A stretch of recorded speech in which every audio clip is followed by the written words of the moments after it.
안녕하세요. 고준의 지혜 TV입니다. 구독과 좋아요 부탁드립니다. 옛날 어느 고을에 배려심 많고 착하며 여성스러운 백시성의 사내가 살고 있었다. 어려서 아버지를 여의고 매사에 부지런하고 괄괄한 성격의 호러머니 아래서 자랐지만 아들은 어머니의 거친 말과 행동 이면에 있는 자신을 생각하는 어머니의 지극한 마음을 알았기에 어머니의 모든 말씀에 순응하며 자랐다. 어느덧 장성한 백시 청년은 집안의 모든 살림을 꾸려나갔지만 여전히 가난했고 그렇다고 글 공부를 한 것도 아니어서 그나마 적은 미천으로 할 수 있는 등짐 장수를 시작했으나 삶이 고되고 팍팍한 것은 여전하였다. 백시 청년이 부지런하고 심성이 착하다고 소문이 났음에도 괄괄한 홀어머니의 가난한 살림살이라 시집오려는 처자가 없었다. 그런데 마침 마을에 성정이 불같고 행동과 말에 거침이 없는 탓에 신부감으로는 마땅하지 않다고 소문이 자자해서 혼담이 전혀 들어오지 않아 훈기가 한참 지난 처자가 있었다. 처녀의 부모는 안지나서나 딸 때문에 노심초사했다. 사실 딸의 소운이 어느 정도 맞기는 했지만 딸의 다듬어지지 않은 모습 이면에 정 많은 마음을 보지 못하는 무사람들의 말들이 안타까울 뿐이었다. 그러던 어느 날 같은 마을 백시총각의 얘기를 듣게 되었고 처녀의 부모는 넉넉하지 못한 백시총각의 사정을 알았기에 혼수를 넉넉히 해서 딸을 시집 보냈다. 갓 시집 온 백서방의 아내는 형편없는 살림살이에 막막했고 괄괄한 시어머니의 말 한마디 한마디에 상처받는 일이 많아졌다. 본디 성정이 불같던 아내도 결혼 전 친정 부모가 당부한 남편 내조를 잘하고 시부모를 공경하라는 말씀에 따르고자 했다. 하지만 시어머니의 막말 앞에서는 순간순간 참을 수 없는 분노가 켜켜이 쌓여갔다. 한편 배려심 많은 백서방은 갓 시집 온 아내가 시댁에 낯설어 적응하는데 힘들 수도 있음을 이해했고 자신이 도울 수 있는 것은 없는지 미리 살펴보고 도움을 주었다. 남편은 성정이 불같은 아내도 자신이 먼저 이해하고 배려한다면 아내가 평정심을 유지할 수 있으리라 생각했다. 그리하여 부부 사이는 더없이 좋았고 아내는 자신을 배려해주고 존중해주는 남편에게 고마운 마음을 가지게 되었다. 하지만 알콩달콩 사이좋은 아들 내외를 바라보는 시어머니는 온전히 자신만의 아들이라 생각하며 믿고 의지해 살아왔는데 성질 사나운 여우 같은 며느리가 아들을 꼬드겨서 자신으로부터 빼앗았다는 느낌을 떨칠 수 없었기에 며느리가 곱게 보이지는 않았으며 며느리의 발 뒤꿈치만 보아도 부화가 났다. 어느 날 옆집에서 잔치를 치르고 난 뒤 먹음직스러운 화전 한 접시를 시어머니에게 건네주었다. 시어머니는 귀하고 만난 음식을 아들에게만 먹이고 싶은 마음에 한 곳에 숨겨두었다가 며느리 몰래 아들을 불러서 하나씩 하나씩 아들 입에 넣어주었다.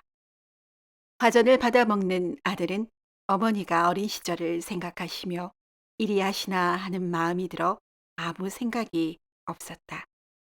그때 며느리가 일을 하다 멈추고 시어머니와 남편이 보이지 않아 찾던 중에 시어머니가 남편 입에 화전을 넣어주며 둘이서 다정히 먹는 모습을 우연히 보게 되었다. 며느리는 시어머니의 아들 사랑이 넘치는구나 생각했지만 한편으로는 귀하고 맛난 음식을 조금도 남겨주지 않고 아들만 챙기는 모습에 씁쓸한 생각이 들었다. 아들이 혼이 난 지 어느 정도의 시간이 지났어도 여전히 시어머니는 장가간 아들의 일거수일투족을 참견하자 그런 모습을 바라보는 며느리는 시어머니가 마땅치 않았고 답답할 뿐이었다. 게다가 힘들게 일을 끝내고 나면 트집을 잡는 시어머니의 거침없는 막말은 뒤를 이었고 불같은 성정의 며느리에겐 이런 시어머니의 모습은 참으로 견디기 힘든 고통이었다.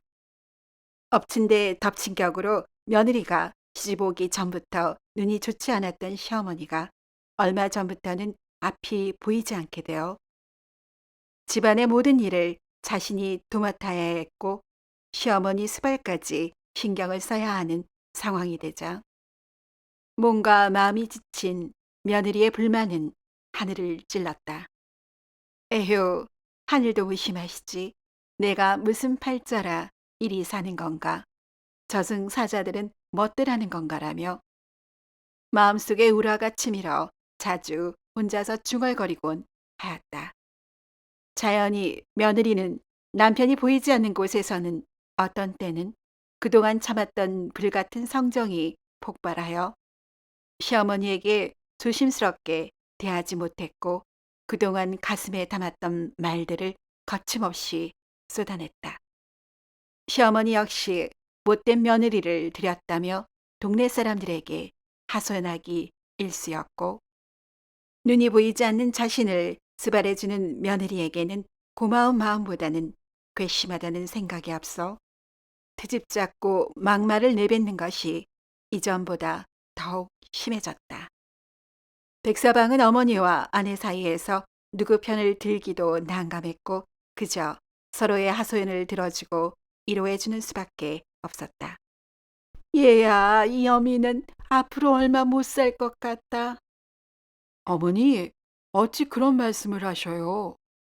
글쎄, 못된 며느리가 내 명을 재촉하는구나. 어머니, 설마 그럴 리가 있겠어요. 그 사람도 심성은 그리 나쁜 사람은 아니어요. 제가 잘 말할 테니 마음 푸셔요. 라고 어머니의 하소연을 듣느라 어머니 방에서 진땀을 빼면 안방에 가서는 아내의 하소연에 진땀을 뺐다. 서방님, 제발 저를 친정으로 내쳐주세요. 여보, 어찌 그런 말을 하시오?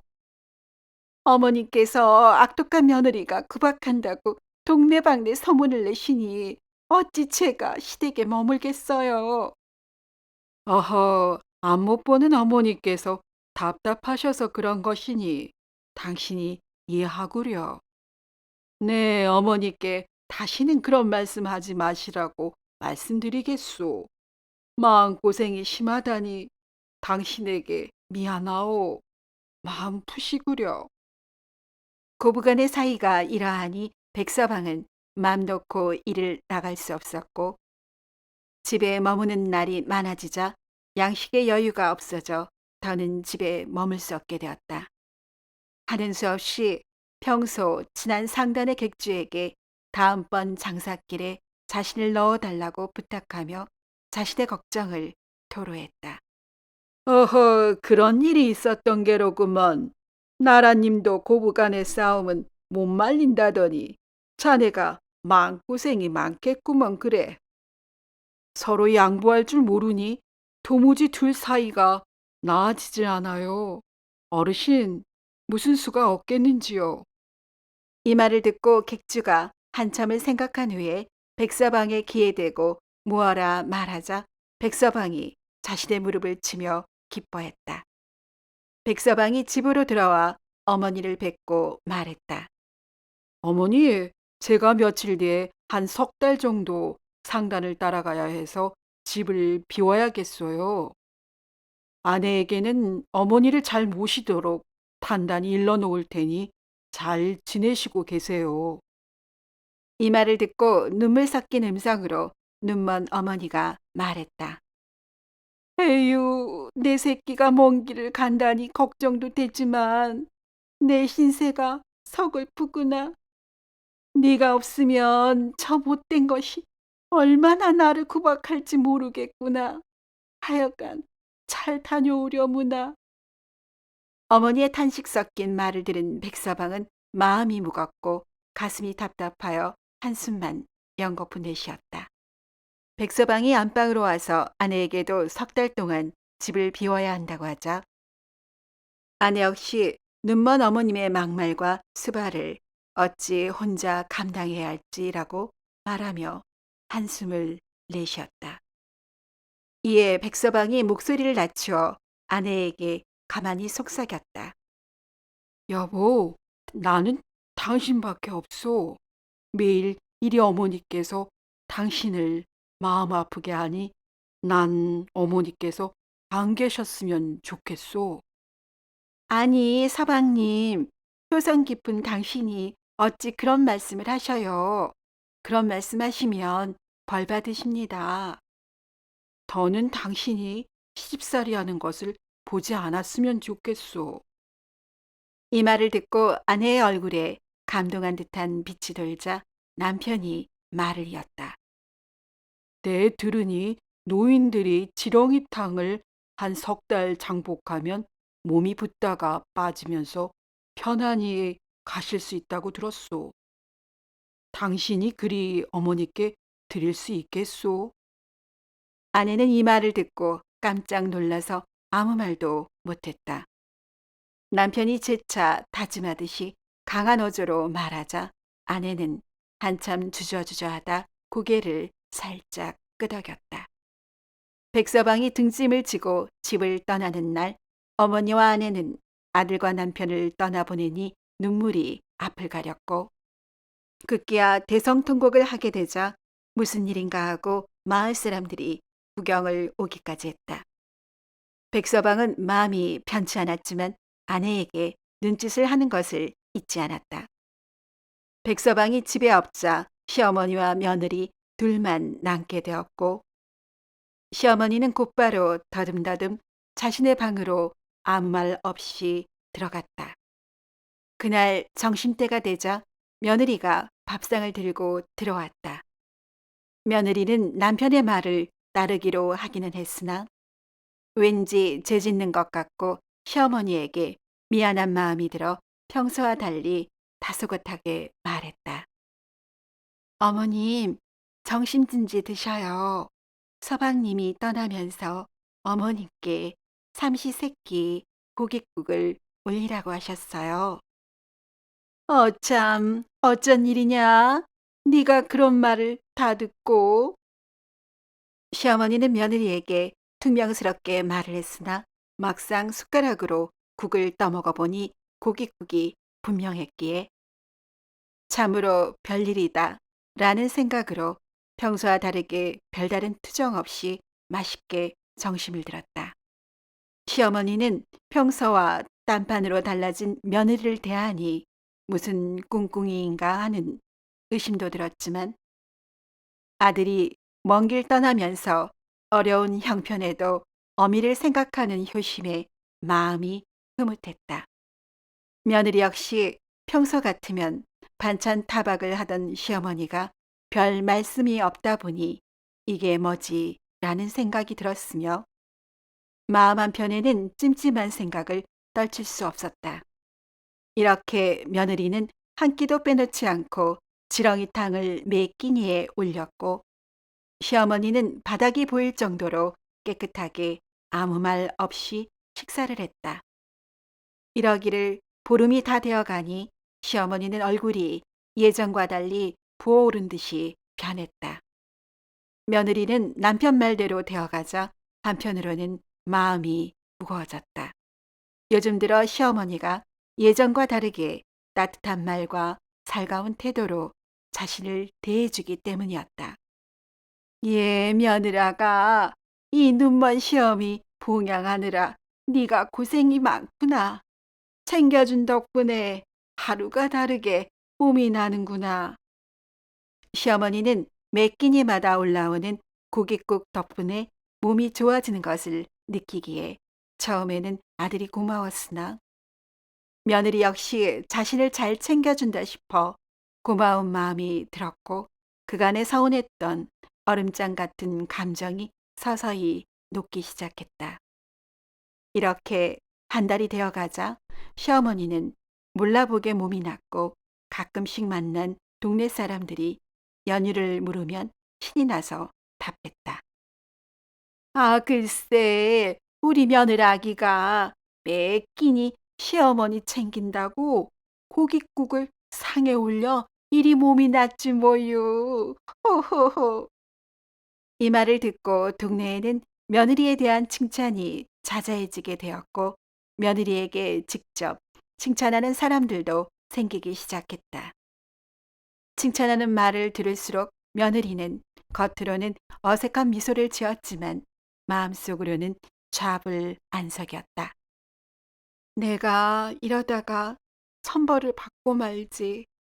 설령 남편이 시켜서 하는 일이라지만 내가 안 하면 그뿐인데 안목 보는 가여운 시어머니에게 이리 몹쓸 짓을 하다니 내가 사람이긴 한 건가? 더구나 마을 사람들이 이 사실을 안다면 지옥으로 떨어질 것이 분명해. 며느리는 이 생각이 이에 이르자 그동안 하지 않던 상일을 찾기 시작했다. 삭바느질이며 방아찢기, 밭일하기 등 아름아름으로 동네 일을 도우며 돈을 모으기 시작했다. 그러던 어느 날 점심밥상을 받은 어머니가 평소와 국맛이 달라 말했다. 예, 새아가 어찌 국맛이 바뀐 듯 싶구나. 어머님, 어째 국이 입에 안 맞으셔요? 아니다. 예전에는 끝맛이 쌉싸래 했는데 이번 국은 고소하고 감칠맛이 도는구나. 맛있구나. 다행이에요, 어머님. 다음번에는 생선국도 올려드리겠어요. 이 말을 듣고 시어머니가 눈시울을 붉히면서 말했다. 네가 고생이 많구나. 치아비가 집에 없는데도 이 시어미를 이리 극진히 대해주다니. 고맙구나. 내 그동안 이리 따뜻하고 소송스러운 며느리를 몰라보았구나. 지난날 나의 심한 말과 행동으로 상처받았을 너를 생각하니 미안하구나. 아니에요, 어머님. 제가 그동안 생각이 짧았어요. 지난 잘못을 너그러이 용서해 주셔요. 제가 부지런히 일해서 어머님 입맛에 맞으시는 거 많이 해드릴 테니 저희 부부와 오래도록 함께 하셔요. 시어머니와 며느리는 서로 부둥켜 안고 울었으며 시어머니는 며느리가 힘든 것을 알고 집안일을 도우려 애썼고 며느리는 부지런히 일해서 시어머니를 챙겼다. 이렇게 석 달이 흘러 먼 길을 떠났던 백서방이 집안으로 들어서자 건강하게 화색이 도는 어머니의 모습에 놀랐고 손이 더 거칠어지고 햇볕에 그을린 얼굴이었지만 자신을 반기는 부드러운 눈빛에 편안해진 얼굴의 아내 모습도 놀라웠다. 또 새 식구가 밥상을 마주하고 화기애애하게 식사할 수 있는 것에 놀랐으며 자신의 어머니와 아내가 서로를 챙기는 모습에 다시 놀랐고 이후로도 매번 놀라운 일이 끊이질 않았다. 그날 밤 백서방이 아내와 마주 앉아 궁금하여 물었다. 여보, 어찌하여 이리 분위기가 바뀐 것이오? 어머니께 지렁이탕을 계속 드린 거요?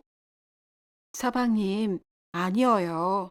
한 달이 지나서는 지렁이탕을 더는 드리지 않고 다른 고깃국을 드렸어요.